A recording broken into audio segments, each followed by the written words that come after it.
കേരളം പ്രസവം നിർത്തി. ഇങ്ങനെ വിളിച്ചു പോകാമെന്നല്ല. നമ്മുടെ സ്ത്രീകൾ പ്രസവിക്കുന്നുണ്ട്. കൂടുപോലെ ഇൻഫെർട്ടിലിറ്റി ക്ലിനിക്കുകൾ പൊട്ടിമുളയ്ക്കുന്നുമുണ്ട്. പുറത്തേക്ക് നോക്കുമ്പോൾ നമ്മൾ അതാണ് കാണുന്നത്. അകത്ത് സംഭവിക്കുന്നത് അത്ര നല്ലതല്ലാത്ത കണക്കുകളും കാര്യങ്ങളുമാണ്.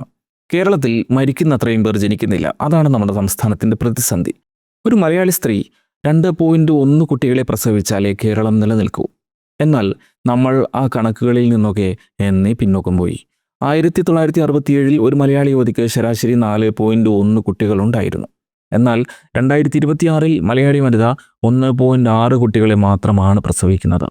അവർ പ്രസവിക്കുന്ന കുട്ടികളിൽ 20% പേർ പഠിക്കാനെന്ന പേരിൽ കടൽ കടന്ന അന്യരാജ്യങ്ങളിലേക്ക് കുടിയേറി പോവുകയും ചെയ്യും.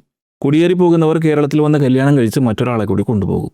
പ്രതിസന്ധി നമ്മൾ കരുതിയതിനേക്കാളൊക്കെ രൂക്ഷമാണ്.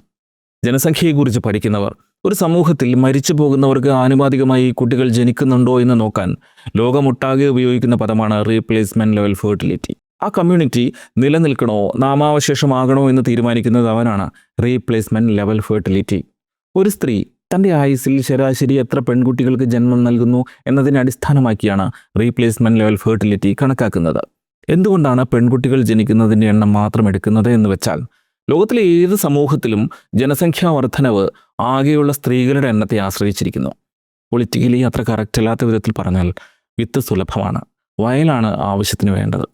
ലോകത്തെ എല്ലാ രാജ്യങ്ങളിലും അംഗീകരിക്കപ്പെട്ട റീപ്ലേസ്മെന്റ് ലെവൽ ഫെർട്ടിലിറ്റി റേറ്റ് 2.1 ആണ്. നാം 2, നമുക്ക് 2.1 കുട്ടികൾ. അതിൽ 1 ആൺകുട്ടിയും മറ്റേത് പെൺകുട്ടിയും ആയിരിക്കുകയും വേണം. 105 ആൺകുട്ടികൾക്ക് 100 പെൺകുട്ടികളിൽ കുറയരുത്. എന്തുകൊണ്ടാണ് ഈ കണക്ക് 2 ആകാതെ 2.1 ആയത്? പ്രായപൂർത്തിയാകുന്നതിന് മുൻപ് സംഭവിക്കുന്ന ശിശുമരണങ്ങൾ, അപകടങ്ങൾ, അല്ലെങ്കിൽ ഇപ്പോൾ ജനിക്കുന്നവരിൽ ചില കുട്ടികൾക്ക് അവർ വലുതാകുമ്പോൾ കുട്ടികൾ ജനിക്കാത്ത അവസ്ഥ എന്നിവ റൗണ്ട് ചെയ്യാനാണ് ജനസംഖ്യാ ശാസ്ത്രജ്ഞർ ഈ 0.1 അധികമായി ചേർക്കുന്നത്.